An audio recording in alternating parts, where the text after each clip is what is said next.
Hey, how's it going, everybody? We are here with our first channel deck tech. Today we're going to be talking about Firja, Judge of Valor. This is an Orzhov SPELLSLINGER deck tech video.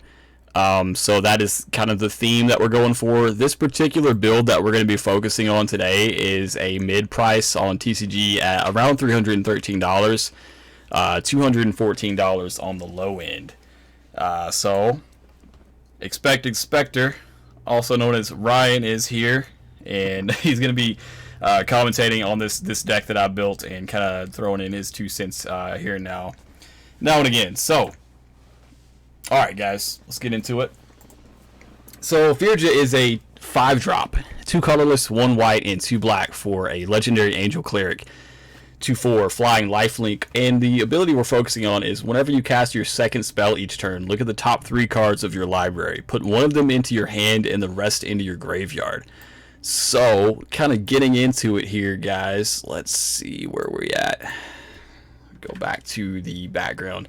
We'll talk about the mana curve. We'll give you guys a quick visual. Now this one does have a somewhat of a unique mana curve, where it's going to be peaking at 1 and then steadily progressing down as the mana curve heads that way. So we've got 18 at 1, and you can see here it kind of goes down to 2, 3, 4, 5, 6, and 7 and plus. The reasoning behind this we'll get into, but it's to trigger Firja's ability, and we're going to need to cast more than 1 spell a turn to do that. So a quick pie chart on the card types here. We are running a little bit heavy on the instants here at 22. We're running 36 lands, 6 artifacts, 16 sorceries, 16 creatures, 4 enchantments, and 2 planeswalkers. On the mana costs, that's just a quick overview there. So it's fairly balanced, I would say, split down the middle between black and white. On our production side, we are a little bit heavy in the black. This is also including any sort of rituals like Dark Ritual and Cabal Ritual, which the deck is running, so that's included in the production there. And we want to be a little heavy on black with this land base, just because Firja does have 2 black in her mana cost. So the goal of the deck, trigger the ability as often as possible. So you want to get your commander out early, and you want to cast 2 spells each turn and just try to trigger that ability. So how we do that? What's the main way is going to be instants. So I want to go over these 3 really quick here. These are really good examples of what the deck wants to do. So Revitalize is a 2-drop instant that gains you 3 life and draws a card. So it replaces itself. Firja's ability is technically card draw, but it's going to you have to play 2 to get 1. So Revitalize, or any sort of cantrip, is going to essentially keep your hand at the same size. Truce, for an example, would give you an extra card. These are all cantrips. So Ryan, any thoughts so far? Well, so far, what you would be thinking about is, like, maybe why would I want to play this deck over some of the other options you have in Orzhov, such as Teysa or Luris, possibly. And the real question here is what you're trying to do. You're trying to be unique. Luris gets kind of stale playing all the same low-cost spells and permanents and just replaying your board over and over and over and over. It kind of Teysa can get kind of generic, doing the aristocrats. Kind of gets a little stale, but this deck allows you to dive in and get some spells flowing and kind of try to channel some blue into an otherwise non-blue kind of stale color. Mm-hmm. Yeah. Orzhov definitely feels dry. I know what you mean. It's it was really hard to build a Spellslinger deck in these colors. I feel like Strixhaven made it a little easier with some cards that we're gonna get into and we're gonna talk about here in a minute. So we'll pick up where we left off. We're gonna jump into ramp for this deck. So some examples of some cards that we're including here are Solemn Simulacrum, Sad Robot, Stoic Farmer, and Knight of the White Orchid, all of which have ETB effects that will fetch you a land and put that onto the board, effectively ramping you. This card right here, Ephemerate, one of the MVP stars in the deck, for a couple of reasons. say Firja's out. She doesn't have hexproof. She doesn't have shroud. She can't protect herself. Someone goes to remove her with some single target removal. You target her with Ephemerate. She exiles, comes back. She's no longer the same Firja. She's different, and so that spell will not resolve it. Will, what's the word I'm looking here, Ryan? Fizzle. And so it also flickers these cards that we're talking about here. So you're going to flicker them. You're going to get you another land. Situationally, of course, with the 2 white ones, but Solemn will net you one every turn. And the rebound effect. So for 1 mana, you're getting a lot of value here. It's a very versatile card, especially in this deck. Rebound, you're going to get that cast trigger on your next turn, which will get you 1 spell closer to triggering Firja's ability. Wayfarer's Bauble is another card that we're including in this deck for ramp, because why not? It's such a great card. It was slept on for so long, and now it's a staple in any non-green commander deck, in my opinion. We are also running the rituals here, Dark Ritual and Cabal Ritual. Cabal Ritual especially, with that threshold effect, we're going to be triggering Firja's ability, and we're going to be tossing 2 of the 3 cards we look at into our graveyard, which should get us to that threshold effect pretty early. Also giving us the ability to ramp out some really big spells early with those spells. Starnheim Aspirant is included in this ramp category as a reducer. Not really Angel Tribal here in this particular Orzhov Spellslinger build that we're looking at, but your commander's probably going to die. It's a 5-drop, it's a 2/4. It can't protect itself, and Starnheim Aspirant will help you get her out great. I mean, she has 2 colorless CMC in her casting cost, so why wouldn't you include this card? Also, we'll touch on it later in the Graveyard Recursion section. Starnheim Aspirant is a 3 CMC or less card. Hello, Sun Titan. All right. So before we get into card draw here, Ryan, what are your thoughts? Well, really, you're focusing on the tight, narrow, low mana ramp package, but the rituals give you a lot of double effects because you're going to get the 2 casts. They hope you get Firja out early. Those kind of effects really playing into the synergy and the flow of your deck, right? Oh, and for you're going to counterbalance that once you start seeing some of the recursion effects. So once you do get Firja out, you get to be selective about what you put in the graveyard and then what's selectively put into your hand. Put it, easy peasy. You flip 3 cards, you see a Sun Titan, see a Reanimate, and you see something that Sun Titan can bring back. Oh, for sure. For 1. It's a pretty obvious decision there in that case. Yeah, you're definitely putting that Sun Titan in your hand, right? That's what we're doing with that. All right, so let's go into card draw here. Knight's Whisper, I personally believe is a black staple, especially with this particular build we're doing here. Easier to cast than Sun and Blood. It's got a colorless in its mana cost. Draw 2 cards, lose 2 life. Pretty cut and dry there. Ad Nauseam, instant speed. That's what we're looking for. Just powerhouse of a draw spell. Skeletal Scrying, also up our alley with it being an instant, and we're going to be able to draw X cards with this one. Also great because we can exile cards from our graveyard. Again, we're going to be ditching 2 out of the 3 cards that we're looking at with the Firja ability that we're going to be looking to trigger. Personal favorite here, Skull Clamp, coming in hot. We're going to be able to tutor it out with Open the Armory. We're going to be able to create tokens with this card, Clarion Spirit. Also from Kaldheim, just like Firja, so it has that whenever you cast your second spell each turn, create a 1/1 white spirit creature token with flying. Sedgemoor Witch is an amazing card from Strixhaven, becoming one of my new favorite cards for tokens. The Golgari Thug isn't a token, but we're going to sack him with Skull Clamp. We're going to dredge 4 and bring him back and do it again. Reassembling Skeleton is great because we're going to be ditching cards with Firja. We're going to put that bad boy in the graveyard and bring him back out and just keep doing that. We also have Demonic Tutor in the deck. It's black, very low CMC, not an instant, but we are going to, it's Demonic Tutor. Come on, guys, we got to run that. Vampiric Tutor, not necessarily card draw, but great. 1 mana, you're going to put any card from your deck on top of your library. Gonna save you in a lot of situations, and of course with it being a low CMC instant spell will get you that much closer to triggering your Firja ability. This is a very jank card. If you guys did watch our last episode, game one, I was able to get this out really early. I ramped into it and started abusing it by gaining life. Ryan, what do you think about this card? Definitely not a go-to. Certainly a fringe, fun kind of card, but wouldn't normally make the cut in anybody else's deck.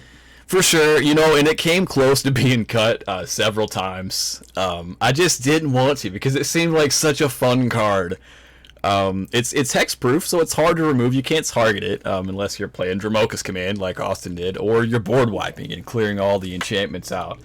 But with cards like Student of Ojutai, which is currently in the deck, whenever you cast a non-creature spell, if this guy's out and Lich's Mastery's out, you're going to have a fun time. Every spell you cast, you're going to gain 2 life and draw 2 cards. Debt to the Debtless, which I tried to resolve in our last episode. I mean, if this card resolves with Lich's Mastery out, you're going to draw a lot of cards.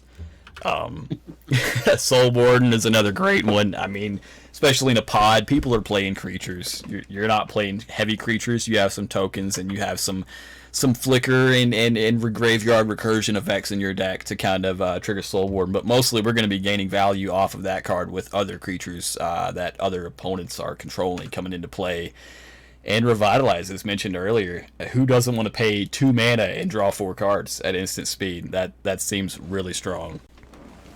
But yet a few notes here on the card draw category. Obviously, Steven has some fringe options in his deck here. Apex Viking. But you can play some things like Greed or what's his name? Greed. Drawing a blank on it. Arguel's Blood Feast. Is that what you're talking about? Arguel's Bloodfast. And the god. I can't remember his name. Oh, Erebos. Erebos. Yeah. Erebos. Yeah. I know what you're saying. You can play those kind of effects. I think the Arguel's Bloodfast is probably your most mana efficient one. You can just jump right in. Oh, for sure. 2 mana. Yeah. Use it later to gain the life back, because I know a lot of the your effects like Ad Nauseam and stuff, you're going to use the life gain as a resource. So having that ability to, if you do get low, to flip the land and then gain life back, it's pretty useful. Oh, yeah. For sure. I believe Erebos was at one point on my maybe board as far as considering putting it into this deck in particular. Not, of course, in combination with Lich's Mastery, because if you lose life with that card, let's see if we can find it here. You lose life with Lich's Mastery out. You have to exile a permanent you control or a card from your hand or graveyard. So that could go south really quick if you're not too careful. Really, I was suggesting it more in the place of Lich's Mastery. Oh, you're talking about what to cut, or what to add in cutting Lich's Mastery for sure. And Erebos, I believe is a. I can't think off the top of my head how much it is, honestly, man. As far as what we're looking at, price point wise for the deck. But yeah. We'll go into single target removal. Talk about a little bit of cards here that we're going to be auto-including. Swords and Path, of course, just because it's white and because they're great. Great cards. D-Spark, exile target permanent with mana value 4 or greater. That's going to get you closer to triggering Firja's ability. And we even have the resources available to swords or path our own creatures, given certain situations where that would be more beneficial. If we're trying to ramp ourselves, or if we have a really big creature out, we can swords it and gain that much life. Oblation, long been a commander staple. I believe, again, in the match that we had... I did Oblation my own creature, or one of my own permanents, just to draw 2 cards.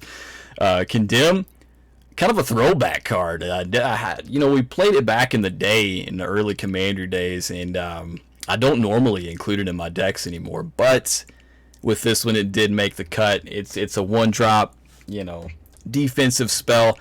Personally, Ryan, and I'll cut. Personally, I try to play my removal spells in a defensive manner. both for politics and trying to make it to late game to survive.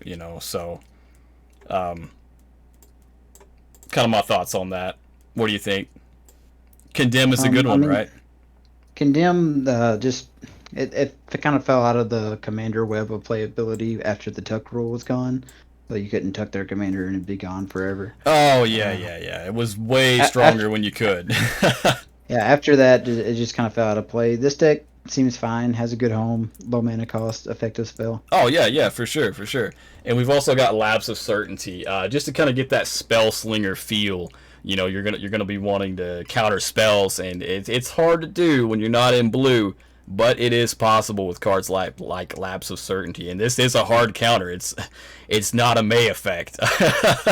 You counter it, it does go on top of their library instead of their graveyard, but you stopped it, and that's important. So we're staying in the same category here as far as removal goes. We'll talk about some board wipes. Yahini's Expertise was one that very obviously goes in this deck. I mean, you cast it, you're going to get to cast a card with CMC 3 or less from your hand without paying its cost, which if you're just out, it will trigger the ability, her ability, and also it will not kill her because she has 4 toughness. So, I mean, hand in hand, it's a great board wipe that fits perfectly into this deck.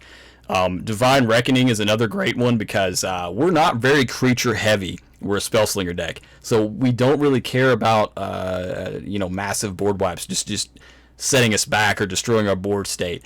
Also, the flashback on this is amazing. If you don't need it right away, you trigger Firja's ability. You see that in one of your top 3, ditch that to the graveyard. You can flashback it later if you need it. And then, of course, Damnation and Wrath of God are very good. Destroy all creatures, they can't be regenerated. Again, we're not very creature heavy, so that shouldn't set us back too far in normal situations. Force of Despair is Trap Hole, basically. If destroy all creatures that enter the battlefield this turn, play this on someone's instep. You don't even have to cast it for its CMC. If you have another black card in your hand, you can exile, which will get you closer to triggering Firja's ability each turn. So, moving into Graveyard Recursion, we'll talk about some. We've got Argivian Find. It's a 1-drop instant that says return target artifact or enchantment from your graveyard to your hand. In a lot of Spellslinger decks, specifically blue and maybe even red in some instances, are able to just play with their graveyard a lot. And black does really well with creatures, but we're not really focusing on creatures in this deck. We're focusing on the instants and sorceries aspects of it. So it's kind of hard to do that in Orzhov. Ryan's on his phone. No, it makes sense. The interacting with your graveyard here. This particular 1-drop spell, I get why you have it in there. I don't think it's particularly effective. I feel like this is a card you're going to have in your hand, wishing you can cast it for half the game. I thought the same thing, and this is one that is maybe on the chopping block moving forward, because it hasn't been super useful to me in most situations. But I feel like it is technically card advantage. I mean, it doesn't go to the top of your library. It's going to your hand, so you're getting it back. And you can get a Wayfarer's Bauble back with it. It's something to consider. And mainly the main part of it being an include in this deck was it being a 1-drop instant, as we're focusing on a lot of those being in the deck. Sun Titan, of course, you're playing white, you got to put Sun Titan in the deck. I mean, Seven's Reclamation is another great one. It's going to get you permanent with CMC 3 or less from the graveyard to the battlefield, including lands. Lands don't have CMC costs, so go ahead and pay 3, get you a land out, come into play untapped. You pay 5 flashback, it get 2 lands potentially, or whatever else happens to be floating around in there as far as permanents. We do have some. We go back to that mana cost chart earlier, or I'm sorry, not the mana cost chart, but the card types chart, and it's fairly balanced. As far as card types, I mean, we are a little heavy on the instance, but we tried it. I believe we were at 16 creatures with that, so. Not too terrible there. Unburial Rites is one that is actually better if you ditch it with Firja's ability. Throw it into your graveyard. It's cheaper to cast that way. reanimate and animate dead. You can get a creature from anyone's graveyard, not just yours. And when I was including these cards in the deck, I thought that those cards would probably be targeting other people's graveyards, just because there aren't a whole lot of targets as far as big threat creatures in this deck that you're going to want to or even need to reanimate and put them back into play. So yeah.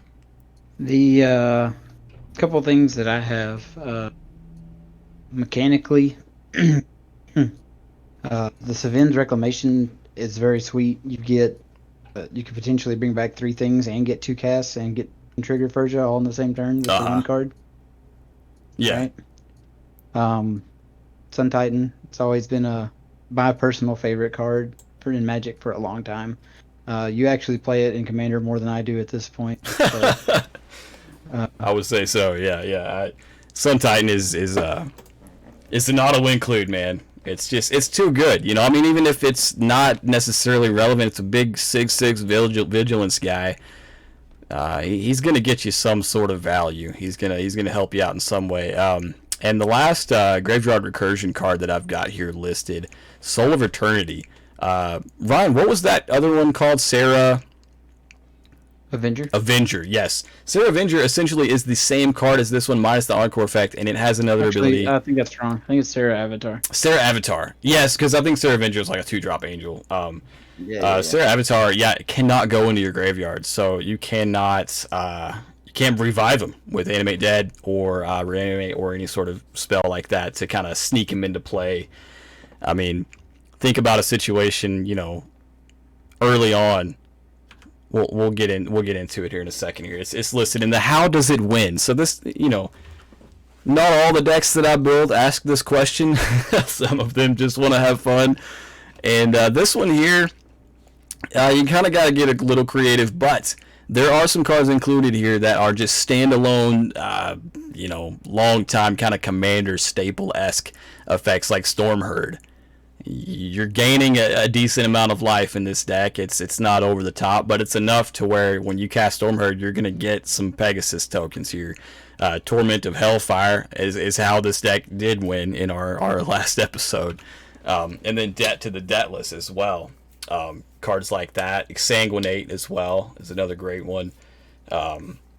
Spellslinger type victories, man. I mean, that's what we're looking at here. So how else does it win? That is a great question. There's another card. One of the creatures included in the deck is Vizkopa Guildmage, and we're looking at his second ability down there. It's pay 3, and whenever you gain life this turn, each opponent loses that much life. So this guy he's not gonna be attacking. Obviously, he's just gonna be a little 2-drop 2/2 on the board for this ability that you're gonna pair with other cards. Another enhancer along with Vizkopa Guildmage would be a card like Wound Reflection. That's an enchantment. At the beginning of each instep, each opponent loses life equal to the life they lost this turn. This card is great. I see it even potentially being a political type effect where you're not even the main threat at the board, someone else is, but your Wound Reflection is helping the cause, so to speak, as far as dealing more damage to that player equal to the damage that they lost that turn. You pair Vizkopa Guildmage up with Revenge on this double-sided card here. You double your life total. Target opponent loses half their life, rounded up. That's going to double it up. So whenever you gain that much life, you double your life total. Say you're at 40. Well, you just gained 40 life. So each opponent loses that much life. I mean, that's GG's, right? In most situations there. Soul of Eternity, what we talked about a little bit ago. Reanimate them. Use Final Parting. 5-drop sorcery. Search your library for 2 cards. Put one into your hand and the other in your graveyard. Put the Reanimate in your hand. Soul of Eternity in your graveyard. Cast them out. Sure, you're going to lose life equal to his CMC, which is 7. If you're at 40, that puts you at 33. You still just paid essentially 6 mana, 5 with Final Parting, and then 1 with Reanimate to cast out a 33/33. And then you just Swords to Plowshare him, right? Right? That's what we're thinking. Something along those lines, yeah. To keep the flow of the deck going. Oh yeah, yeah. You go to combat, and before damage is dealt, you source the plowshare. A Yeah, couple. yeah. A few cards that I would talk through, uh, Yeah, yeah. just through what I've seen is uh this is a deck that's going to cast a lot of spells. One of the best tools that Orzhov has uh, for casting spells is Extort. And Steven's only included one or so cards with Extort in the Right, deck, and they've actually right. proved to be extremely strong. So I would recommend more, like Blind Obedience, or there's plenty of them. Just it's a very strong effect in the deck that's going to try to play 2 to 3, 4 spells a turn, and you can trigger just incremental life gain. It's almost allows you to be the aristocrat's deck For sure. as a spellslinger deck. Yeah, no, for sure. The card that he's mentioning is Thrall Parasite, which I don't think I have a visual for, but it's a 1-drop 1/1, and it has Extort on it. I mean, Blind Obedience is another great one. We'll cut here to potential includes, and these cards, very well may be added to this deck sometime soon. Some of which weren't included just for budget limitation reasons. But Professor Onyx from Strixhaven. Currently, I'm running Soren Markov over Professor Onyx because I don't have a Professor Onyx yet. But I mean, you look at her first ability there, +1, you lose 3 life. Look at the top 3 cards of your library, put 1 in your hand and the rest in your graveyard. That's Firja's ability on that card right there. So, very much on theme with what we're wanting to do, as well as that static Magecraft ability. We're going to be slinging out instants and sorceries left and right. So, each opponent loses 2 life and you gain 2 life. That sounds great. Gotta pick this one up, actually, I think, and get that included in this deck.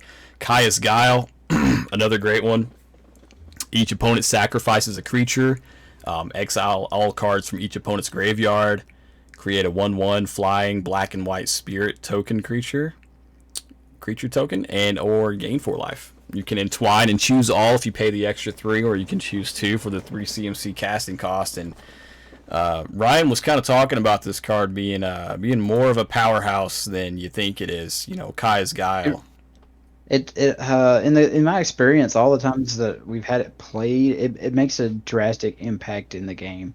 Usually, there's a reanimator player doing something, some kind of shenanigans, or there's a Voltron deck, and you can answer both at the same time with this card, and then still even get a chump blocker for the third guy, gain a little life out of the puzzle, Oh, of for winning the sure. game. Just It the just it grabs so many things at once Oh, for sure. And that are the all fact that big it's chunks of the puzzle of winning the game. each opponent sacrifices a creature as well. I mean, in a pod where you have 3 opponents still in play, chances are there's going to be at least 1 creature out for everyone. I mean, even in a Spellslinger deck like this. And I mean, just that ability alone right there on the card makes it. I should have that card in this deck. I don't know why I don't. Real quick, just a couple cards that I have before you wrap it up here, Steven. Oh yeah, yeah, go for it. I'm always I play into the mechanics that work really well with my deck. Mechanics that work really well with this deck, there's a couple of them that I think work very well. One of them being the rebound effect, of course. Oh So yeah. looking at some of your cards and effects that you're playing, I think I would suggest consuming vapors in the deck. It helps a lot. Probably not as good as Kai's Guile. I would get that in there first. Yeah, for sure, for But being sure. able to get rid of the individual, someone windmill slams an Avacyn, and then you stare at them. Oh man, well Having I sack mean, effects is always a good use. yeah. Well, we had an episode where I played Feather, and Nick played Consuming Vapors against me. And in a Feather deck, you're generally only going to have Feather out in most situations. So it's a way to get around. Oh, I can give Feather protection at instant speed at any point in time. Like, Yeah, and gets then around that. when Steven plays his turn 5, 33, and you just make him sack it and gain 33 life. He Oh feels yeah, great. and there's the gain life effect on there as well from consuming. Yeah, that's a strong card, man. But Yeah. the rebound effect. That way, on that next turn, you have Firja out, the free cast. So then you only got to cast one more spell in order Yeah. to get the trigger. And as long as there's Another another one that I think would go fine in this deck, probably just feeding a little more into the Skull Clamp draw theme than Uh-huh. anything. Shram's Expertise. You know, Just just getting the tokens out and getting another card out too. It's under a 4-drop, so it's actually ahead of your Firja in your play. Uh-huh. So think if you get a dual land, Soul Ring turn 1, turn 2, another land, Sam's Expertise, and another spell on turn 2, Yeah, that it can be is. fairly explosive, and you might not even realize that. Yeah, it's one of those that just kind of looking at it, you're not really sure if it's going to be as good. I think it almost has that Kaya's Guile kind of sneakiness to it, where you're looking at it and you're like, that's okay, but it's not great. But I think Stram's Expertise definitely, man, is Stepping away one. for seconds here. Yeah. No, you're good, man. So the next card we've got here, Withering Boon, is a 2-drop instant. You can pay 3 life and counter target summon spell.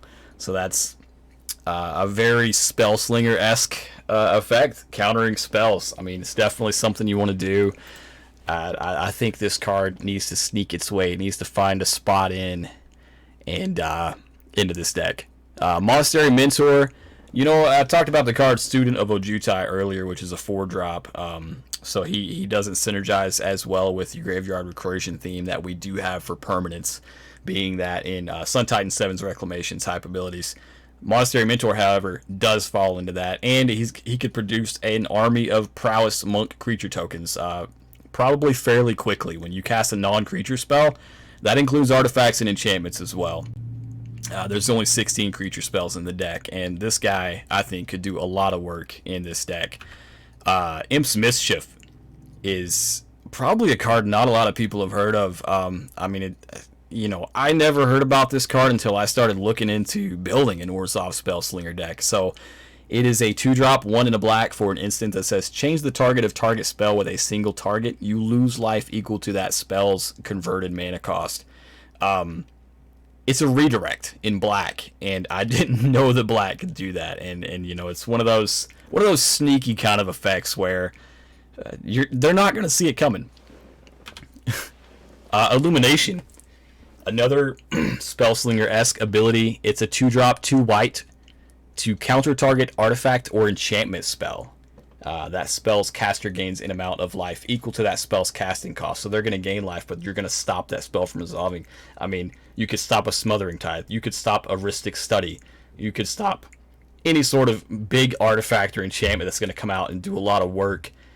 They're not going to see the white, the white magic player over there, the guy with white mana. He is not going to be holding up a counterspell, surely, right? Well, he would be. Another card that seems to fit kind of perfectly well in this deck. Obviously, Mana Tithe. Mana Tithe, yes, it's a 1-drop. People crack on it a lot because it's super ineffective as the game goes on. Just you can out-tempo somebody or stop a big splashy spell sometimes. Well, speaking of big spells, though, I mean, what happens whenever I go and I tap out completely for an X spell like Debt to the Debtless or Exsanguinate or Torment of Hellfire, and I'm like, where X is 12, and then they're like, Mana Tithe, and it stops it. It's just GG's. Speaking on that front, Steven, you may look in your non-budget part of your build and maybe include some of the uncounterable things, such as maybe getting a Primal Amulet here. Oh, so you can copy the spell. Okay. That way, even if they do counter the original one, they can't counter the copy. And then the land Boseiju, who shelters all, makes spells uncounterable. Okay. A couple things to think about for your big in-game spells. No, those. Yeah, I didn't even think in the mana base. For sure, those are great additions. Before we go into our credits here, we just want to ask you guys, what do you think would be good includes to this deck? If you have any comments or suggestions, just drop them in. We do have some little follow-ups here for you guys. If you do have some suggestions like that, or if you enjoy our content or just want to see us play some Magic games, check us out on Twitter. Our Twitter handle is @TabletopCommand. We post some memes on there. We post our updates as far as what we're planning on doing next. We post, when we're going live with our streams. We stream every Wednesday right now, and we're trying to get every Sunday as well. A little bit more consistency on the weekend, but we're at least streaming Commander once a week on Wednesdays. Check us out on our Twitch, which if you're checking us out on our Twitch, you're probably watching this right now because we're streaming it live. Here's our Twitch, tabletop_magic_commander. Yeah, we'd really appreciate it if you guys followed us on there. We are currently doing a 50 follower giveaway. So once we hit 50 followers on our Twitch, Aaron Dursey, Brandon will be giving out a Eureka deck, a copy of his Eureka deck to one of our first 50 followers. So, yeah. Yeah, and we're always trying to build a community. We've got our Discord up. We're doing some work there, improving it steadily. Absolutely. Feel free to jump in there and jump in the Discord, join our community. It's growing every day. Yeah, and for the invite to that, I tried to include the link on here, but it's only good for so many days. So we'll include the Discord invite link. Just follow us on Twitter, on Twitch. We'll shoot you a message including that. So we'll be sure to get people in there. So you got anything else, Ryan? All right, this is Spectre of the Tabletop Magic Commander team. And see y'all next time. Yeah. All right, guys. Have a good night.